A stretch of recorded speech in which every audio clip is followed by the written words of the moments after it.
न- नमस्कार दोस्तों। स्वागत है आप सभी के एक बार फिर से चौधरी स्टडी पॉइंट में। तो दोस्तों हम लोग आगामी सीटेट दिसंबर जो कि 15 दिसंबर को होने वाला है, इस परीक्षा हेतु हमने तैयारी शुरू कर दी है। और जिसमें हमने हिस्ट्री के 5 चैप्टर्स थ्योरी के और 4 एमसीक्यू, जिसमें संभावित प्रश्न और पीवाईक्यू हैं। साथ के साथ हमने ज्योग्राफी के भी एक चैप्टर कर लिए थ्योरी के, और आज दूसरा चैप्टर कर रहे हैं, और एक चैप्टर हमने सीडीपी का भी कर लिया है। तो दोस्तों तैयारी अच्छी गति से चल रही है आप सभी, और ये सारी तैयारियां मैं खुद के नोट्स से आपको करवा रहा हूँ। ये वही नोट्स हैं जिनको मैंने अपने तैयारी के दौरान बनाया था, और इन्हीं को पढ़ करके, इन्हीं का रिवीजन करके मैंने 120 अंक प्राप्त किया था।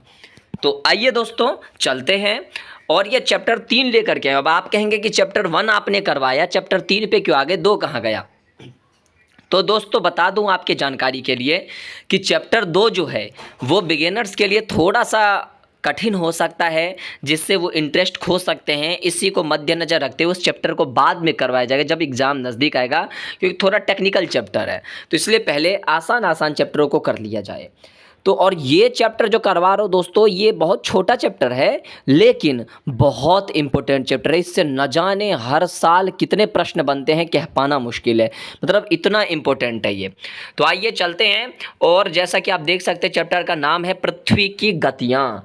तो दोस्तों पृथ्वी की गति के बारे में पढ़ेंगे, घूर्णन परिक्रमण के बारे में पढ़ेंगे, मौसम में पृथ्वी के घूमने से कैसे परिवर्तन आता है, इन सब के बारे में आज आप जानेंगे। बहुत इंपॉर्टेंट है, इसलिए इस चैप्टर को ध्यान से देखें।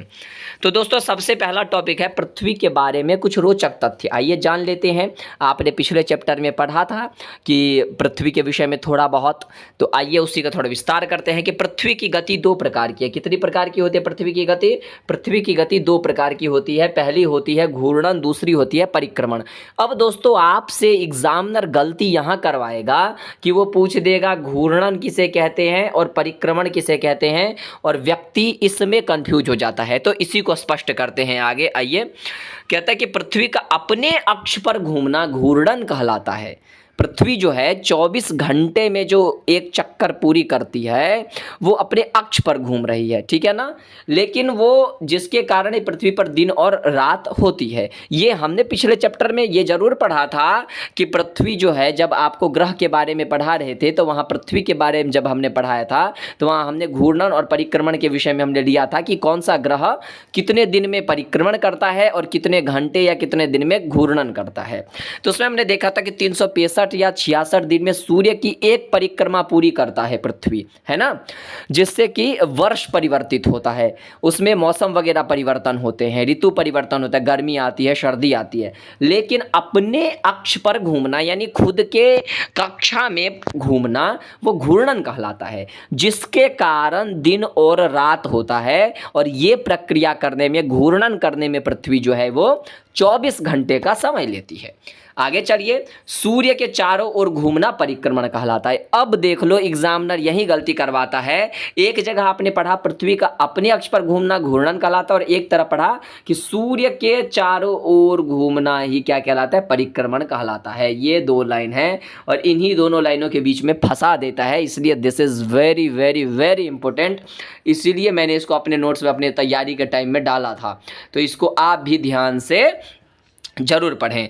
चलिए अब आगे चलते हैं दोस्तों, और आगे है कि पृथ्वी के परिक्रमण के कारण ऋतु परिवर्तन होता है। अब 365 दिन में परिक्रमण पूरी करता है, या 366 दिन में, जिसका लीप वर्ष भी कहते हैं। आप वर्ष में 4 साल में आता है, फरवरी में 1 दिन बढ़ता है ना, तो कहता है कि उसी के कारण ऋतु परिवर्तन होता है। आगे कहता है पृथ्वी का अक्ष एक काल्पनिक रेखा है जो कि 66.5 डिग्री का कोण बनाती है। इस बार पूछ दिया था अभिकथन और कारण, यानी कि असर्शन और रीजन वाले क्वेश्चन में, और ऐसा पूछ दिया था कि पृथ्वी का अक्ष एक काल्पनिक रेखा है, तो ये अभिकथन में दे दिया। तो अभिकथन तो ठीक था, कारण दे दिया कि वह 23.5 डिग्री का कोण बनाती है, तो कारण ही गलत था। पहली बात तो पहले तो ये कारण नहीं है कि वो 66.5 का बनाती है इसलिए वो एक अक्ष काल्पनिक रेखा है, लेकिन बात यहाँ आ गई कि 66.5 का ही थोड़ी ना बनाता है, आई मीन 23.5 का थोड़ी ना बनाते हैं। हमसे 23.5 लिख दिया था वहाँ पर एग्जामिनर ने गलती करवाने के लिए, लेकिन कितने पे झुकी हुई है, 66.5 पे। पृथ्वी सूर्य से प्रकाश पाती है, बिल्कुल, है ना। पृथ्वी का आकार गोले के समान होता है, इसीलिए एक समय में सिर्फ इसके आधे भाग पर ही सूर्य की रोशनी प्राप्त होती है। सूर्य की रोशनी आधे भाग पर ही क्यों प्राप्त होती है? क्योंकि यह गोले आकार का है ना।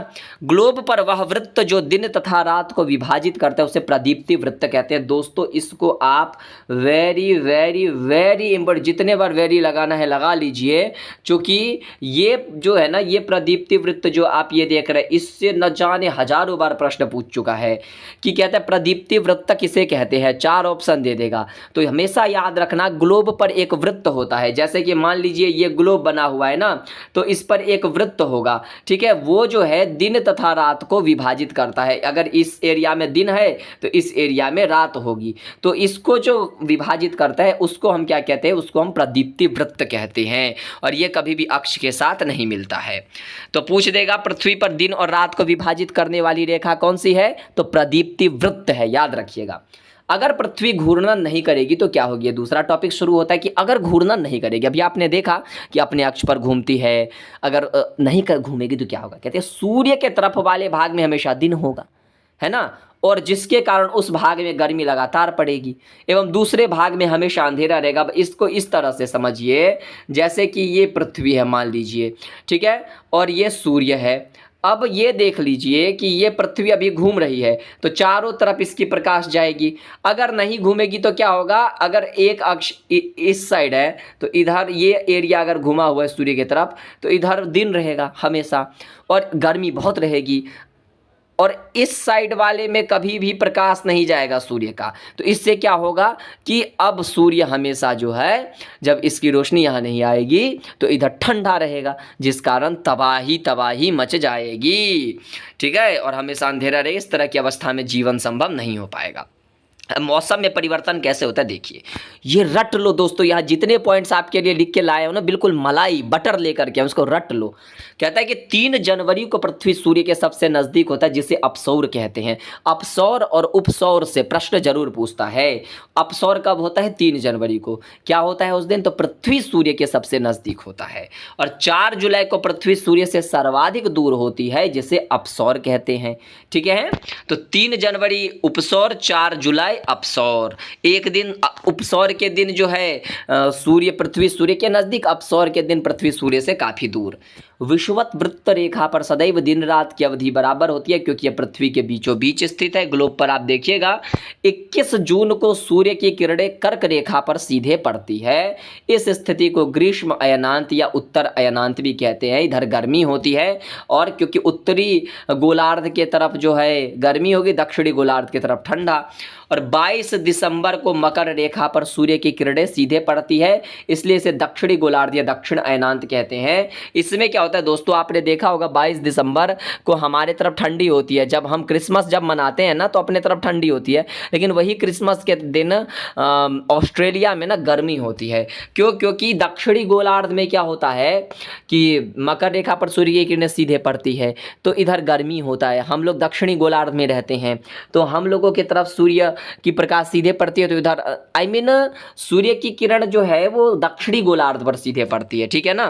तो जब दक्षिणी गोलार्ध पर सीधे पड़ती है तो उधर गर्मी होती है, यानी कि ऑस्ट्रेलिया जो है वो दक्षिणी गोलार्ध की तरफ है। और उधर ये, जैसे मैं आपको ऐसे करके बताता हूँ, अब ये जैसे कि मान लीजिए पृथ्वी है और ये हो गया सूर्य। अब ये हमने बांट दिया, ये है उत्तरी गोलार्ध, ये वाला है उत्तरी गोलार्ध, ये वाला है दक्षिणी गोलार्ध। अब ये सूर्य जो है सीधे मकर रेखा पर पड़ता है, तो ये उत्तरी गोलार्ध में गर्मी होगी ज़्यादा, और हम लोग दक्षिणी गोलार्ध है ये, तो इधर होगी गर्मी। और ये उत्तरी गोलार्ध है, तो इधर जो है भैया, इधर हम लोग हैं, इधर ठंडी रहेगी, क्योंकि सूर्य की किरण इधर मकर रेखा पर डायरेक्ट पड़ रही है और हम लोगों तक नहीं पहुँच पाई, इसलिए हमारी तरफ ठंडी रहती है क्रिसमस के टाइम, और ऑस्ट्रेलिया में गर्मी रहती है। समझ रहे बात? ये वही बात कहना चाह रहा है। 21 मार्च तथा 23 सितंबर को सूर्य की किरणें विषुवत वृत्त पर सीधी पड़ती है, अतः सर्वत्र दिन तथा रात की अवधि बराबर होती है। पूछ दिया कि अगर सीटेट वाले ने, एक बार ये प्रश्न भी आ चुका है कि सीधे नहीं, ऐसा प्रश्न पूछता है कि दिन तथा रात की अवधि 21 मार्च या 23 सितंबर को क्यों बराबर होती है? तो भैया कारण है विषुवत वृत्त पर सीधे सूर्य की किरण का पड़ना। 21 मार्च को बसंत विषुव तथा 23 सितंबर को शरद विषुव कहा जाता है। और इसी के साथ ये चैप्टर समाप्त होता है। ये मौसम में परिवर्तन जहाँ से टॉपिक शुरू होता है यहाँ से और भी इंपॉर्टेंट हो जाती है। ये सारे डेट्स याद रखिएगा। अपसौर किसे कहते हैं, उपसौर किसे कहते हैं, उत्तरी गोलार्ध, दक्षिणी गोलार्ध, ग्रीष्म अयनांत, शीत अयनांत, शरद अयनांत, वसंत विषुव इत्यादि सबको दोस्तों याद रखना है। ठीक है, तो आशा करता हूँ आप सभी को आनंद आया होगा। और दोस्तों चूंकि यहाँ पर मैंने अपने यूट्यूब के लिंक भी दिए हुए हैं, तो आप यूट्यूब पर जा कर के ये वीडियोस वगैरह भी देख सकते हैं। अभी तक जितना हमने पढ़ाया है सीटेट के लिए उसे भी देखिए, अगर नहीं देखे हैं तो फटाफट। और दोस्तों प्रत्येक दिन हम तैयारी करवाते हैं, हम हमसे जुड़ें। और ये नोट्स मेरे बनाए हुए हैं, बहुत कारगर हैं, जो आपको कम समय में अच्छी तैयारी करवा सकते हैं और इससे बाहर कुछ नहीं पूछा जाता है। तो यदि आप इन नोट्स का PDF पाना चाहते हैं तो डिस्क्रिप्शन में मैं अपना नंबर डाल दूंगा, आप व्हाट्सएप पर मुझे नोट्स लिख करके मैसेज करें। ठीक है दोस्तों, तो फिर मिलते हैं कल अगले चैप्टर के साथ। तब तक के लिए शुभ रात्रि, धन्यवाद।